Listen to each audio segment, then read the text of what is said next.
안녕하세요.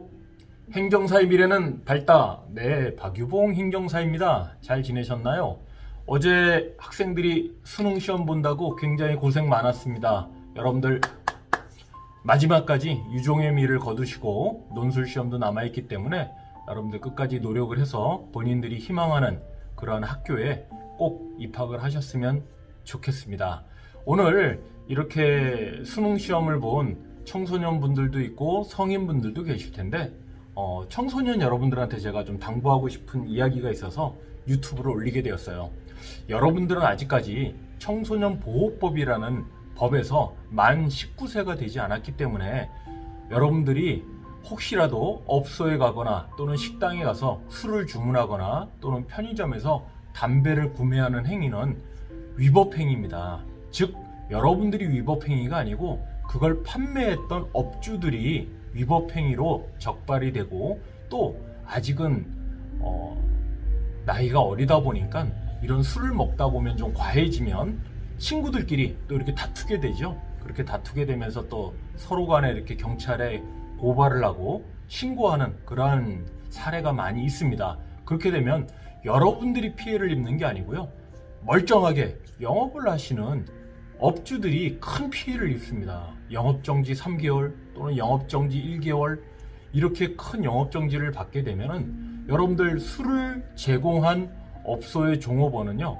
여러분들 검찰에 사건 송치가 됩니다. 사건 송치돼서 벌금형을 받게 되고요, 업주 입장에서는 영업정지와 함께 각 시군 구청으로부터 행정처분을 받게 돼요. 그만큼 금전적인 피해, 여러 가지 피해가 많이 있기 때문에 청소년 여러분들도 매우 주의를 좀 해주시고, 우리 업소, 식당을 운영하시는 분들도 지금부터 바짝 긴장하셔가지고 연말 연초까지 여러분들 잘 업소라든가 식당을 운영해 주시기 바랍니다. 오늘 제가 이렇게 턱스크를 한 이유는 제가 아침에 면도를 하다가 살짝 다쳤어요. 그래서 턱스크를 좀 하고 여러분들한테 사례 위주로 설명을 좀 드릴 테니까 잘 들어주시고, 관계 법령에는 또 어떻게 되어 있는지 잘 이해해 주시기 바랍니다. 자, 대한민국에서의 청소년이란 만 19세 미만의 자를 말하죠. 만 19세 미만의 자지만 다만 만 19세가 되는 해에 1월 1일을 맞이한 사람은 제외하는 겁니다. 즉 20살이 된 사람이죠. 만 19세 1월 1일이니까. 네, 여러분들은 업주나 식당에서는 반드시 청소년 보호법이라는 문구를 크게 쓰셔가지고 미성년자라든가 또는 미성년으로 보일 수 있는 분들에 대해서 신분증을 확인할 수 있다라는 그러한 공고문을 여러분들 장소 안에다가 식당 안에다가 크게 써붙여 놓으세요. 그래야 청소년분들이 혹시 종업원이나 업주 입장에서 신분증 검사를 했을 때 이 친구들이 불만이라든가 또는 불편함을 느끼지 않겠죠. 그래서 사전에 좀 협조를 구하는 공고문을 지금부터 좀 붙여 놓으시고, 요즘에 사실 청소년들이 적발되는 경우가 어느 경우냐면요, 업소나 업주들이 큰 피해를 입는 경우가 여러 가지 사례가 있는데, 요즘 대부분 신분증을 어떻게 하죠? 휴대폰에다 다 저장을 하죠. 휴대폰에 이제 대학생들 신분증을 이제 이렇게 저장을 해서 사진만 딱 바꿔 넣습니다. 사진 바꿔 넣어서 본인들이 본인 사진을 이제 넣어놓은 거죠. 종업원 입장이나 식당 업주 입장에서 봤을 때는 분명히 성인인 거예요, 그죠? 성인인데 실제는 나중에 적발되고 나면 미성년자로 분류가 됩니다. 그래서 그렇게 해서 걸리는 사례도 있고, 그 다음에 나이가 어린 친구들이다 보니까 밤 늦은 시간까지 술자리를 하고 서로 이제 다투게 됩니다. 다투면서 한 명이 살짝 나가면서 그래 너희들끼리 잘 먹어라 하고 경찰에 112로 신고를 하죠. 여기 어린 친구들 술 먹고 있으니까 와서 단속 좀 해주세요 라고 합니다. 그러면 업주 입장에서 굉장히 억울하겠죠, 그죠? 그 다음에 또 요즘에 어떻습니까? 좀 어린 친구들이 요즘 타투가 많이 유행을 하는데, 이 손등이라든가 팔이라든가 뭐 몸에다가 이렇게 문신 성형을 많이 합니다. 문신 성형을 하고 편의점 같은 데 들어서 담배 하나 주세요 라고 하면 사실 편의점 업주 입장에서는 담배를 안 주기 곤란하겠죠. 누가 봐도 성인같이 보이죠. 또 머리도 바짝 깎고 갑니다. 아니면 머리를 아주 장발같이 이렇게 기르고 가고요. 그러다 보니까 요즘엔 사실 두발이라든가 몸에 이런 타투 같은 게 어떤 성인으로 보일 수 있는 충분한 여력이 있기 때문에 그런 부분에서 여러분들도 주의를 해주시고, 그 다음에 또 요즘에 제일 많은 영업정지 처분이 뭐죠?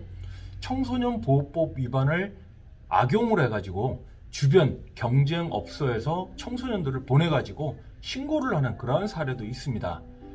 다양한 사례가 있으니까 여러분들 업주들 입장에서, 식당 주인들 입장에서는 여러분들 이 행정 처분을 받는다라는 거 상당히 경제적인 손실이 있기 때문에 꼭 여러분들 오늘 유튜브 들으시고 난 다음에 반드시 청소년 보호법에 따른 경고 문구 제가 이렇게 앞서 올려놔 드렸는데 그 내용 한번 잘 보시고 부착을 해 놓으시면 큰 도움이 될 것 같습니다. 먼저 법률상 내용을 여러분들께 한번 읽어 드릴게요. 청소년 보호법 42조에 보면 선도, 보호조치, 대상 청소년의 통보라는 게 있어요.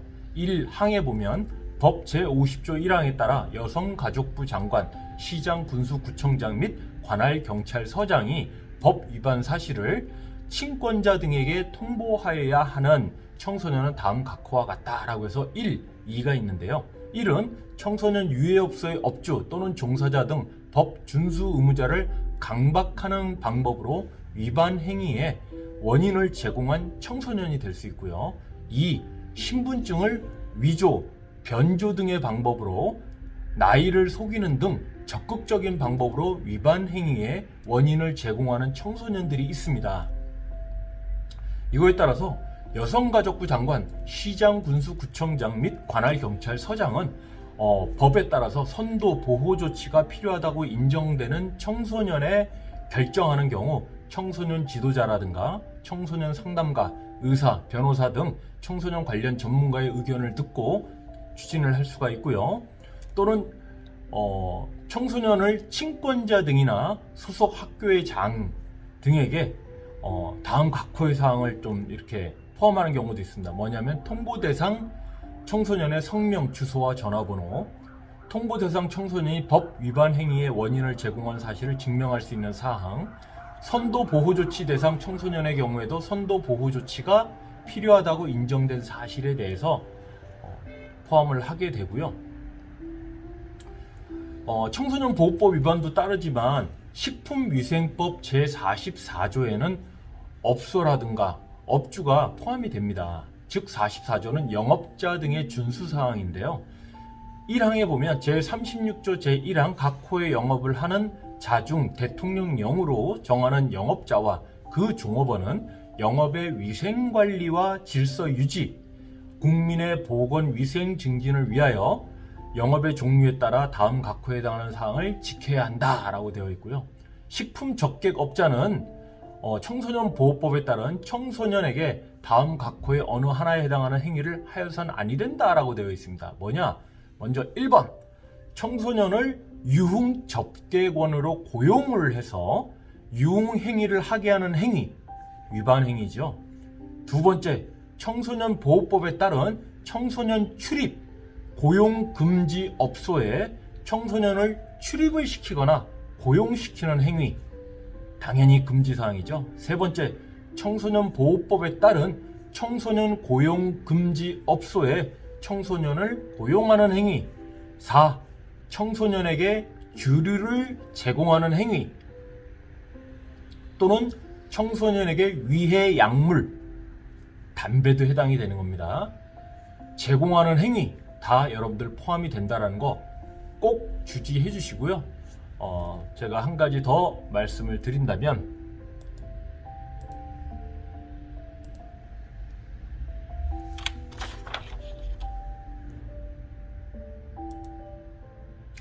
아까 제가 그 청소년들 보호 문구를 좀 적어 놓으라고 했잖아요. 청소년의 건전한 육성 보호를 위해 제정한 그 법률이 있습니다. 지금 방금 말씀드린 같이 청소년에게 유해한 매체물과 약물 등이 청소년에게 유통되는 것과 청소년이 유해한 업소에 출입하는 것 등을 규제하고 폭력, 학대 등 청소년 유해 행위를 포함한 각종 유해한 환경으로부터 청소년을 보호, 구제함으로써 청소년이 건전한 인격체로 성장할 수 있도록 함을 목적으로 하는 법률이다라고 이렇게 법에 명시가 되어 있습니다. 그래서 꼭 여러분들 무슨 문구를 넣느냐. 첫 번째, 청소년들의 보호를 위해 보호자분들의 자녀와 동석하에 음주를 하는 행위, 이것도 금지사항입니다. 즉 아버지가 술을 아들한테 또는 딸한테 가르쳐 주는데 이게 무슨 문제가 있느냐? 문제 있어요. 왜? 청소년 보호법이기 때문에. 여러분들 만 19세 미만인 자에게는 위의 약물, 술, 담배를 권할 수 없다고 얘기했죠. 보호자라도 마찬가지입니다. 아니 본인 집에서야 드리는 거야 괜찮겠지요. 근데 업주하고 업소한테 피해를 주니까 제가 말씀을 드리는 겁니다. 두 번째, 모든 청소년 또는 성인이라도 신분증 요구를 할 수가 있고 신분증 미제출 시에는 퇴장을 권유해야 한다는 사실입니다. 여러분들 꼭 명심하시고요. 식품위생법 제44조 영업자 등의 준수사항을 철저하게 준수하며 영업을 하셔야 여러분들이 금전적으로 즉 경제적인 피해를 입지 않는다는 사실 여러분들 꼭 알아주시기 바라고요. 자, 만약에 이렇게 영업정지를 당했어요. 당하게 되면 여러분들 영업정지 일수가 있죠. 3개월이 될 수도 있고 1개월이 될 수도 있는데 통상 영업정지 1개월은 며칠이다? 30일을 기준으로 한다. 과징금의 산정 기준은 어떻게 되느냐? 나 영업정지 받아서 30일을 업소를 운영하지 못하게 되면 너무나도 크다. 나 차라리 돈으로 낼래? 과징금으로 부과하는 경우가 있죠. 자, 과징금 부과의 기준을 말씀드릴게요. 영업정지에 가름한 과징금 부과의 기준이 되는 매출 금액은 처분일이 속한 연도의 전년도의 1년간 총 매출 금액을 기준으로 합니다. 다만 신규 사업이나 휴업 등으로 인하여 1년간의 총 매출 금액을 산출할 수 없는 경우에는 분기별, 월별 또는 일별 매출 금액을 기준으로 연간 총 매출 금액으로 환산하여 산출한다라고 되어 있습니다.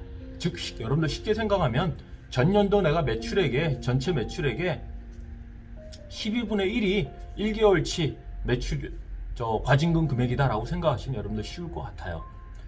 품목류라든가 제조 정지에 가름한 과징금 부과의 기준이 되는 매출 금액은 품목류에 해당하는 품목들이 처분일이 속한 연도의 전년도의 1년간 총 매출 금액을 기준으로 하고 다만 신규 제조라든가 휴업 등으로 인하여 품목류에 해당하는 품목들의 1년간의 총 매출 금액을 산출할 수 없는 경우에는 분기별, 월별 또는 일별 매출 금액을 기준으로 연간 총 매출 금액을 환산하여 산출한다라는 거.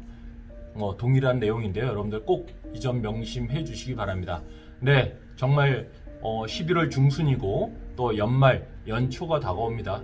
어제 수능 시험이 끝나가지고 더더욱이나 청소년분들께서 이러한 업소라든가 업주에 아르바이트로 고용된다든가 또는 술을 제공받는다거나 하는 행위로 인해 가지고 여러분들은 일시적인 스트레스를 해소할 수 있을지 모르겠지만 술을 제공한 업주하고 업소에서는 너무나도 큰 피해가 있다는 사실 꼭 명심해 주시기 바라고요. 지금부터라도 각 업주와 업소는 자신들의 업소 내에 여러분들 CCTV 요즘 다 있죠? CCTV가 잘 운영이 되고 있는지 혹시 고장이 나가지고 사용할 수 없는 CCTV를 갖고 계신다면 빨리 수리하시든가 고쳐가지고 여러분들 CCTV 영상이 확보될 수 있도록 해주시기 바랍니다. 왜냐하면 아까 말씀드렸죠? 청소년들이 신분증을 위조를 하거나 변조를 해서 주류를 제공을 했을 때 담배를 제공받았을 때 여러분들이 구제받을 수 있는 케이스는 CCTV에서 여러분들 종업원들이 신분증을 제시했는데 위조나 변조된 신분증을 제시하거나 또는 거부하는 행위를 했을 때 그러한 내용들이 분명히 CCTV에 담겨 있기 때문에 그 내용을 사실 확인의 입증 자료로 제출하면 여러분들 구제받을 수 있습니다. 오늘 청소년 보호법, 식품위생법 관련해서 영업자의 준수사항, 그 다음 청소년들의 어떤 보호 조치 전반적으로 설명을 좀 드렸습니다. 여러분들 좀 도움 되셨으면 좋겠고요. 또 연말 연초입니다. 다들 마무리 잘 하시고 건강한 한 해 잘 보내시기 바랍니다. 네.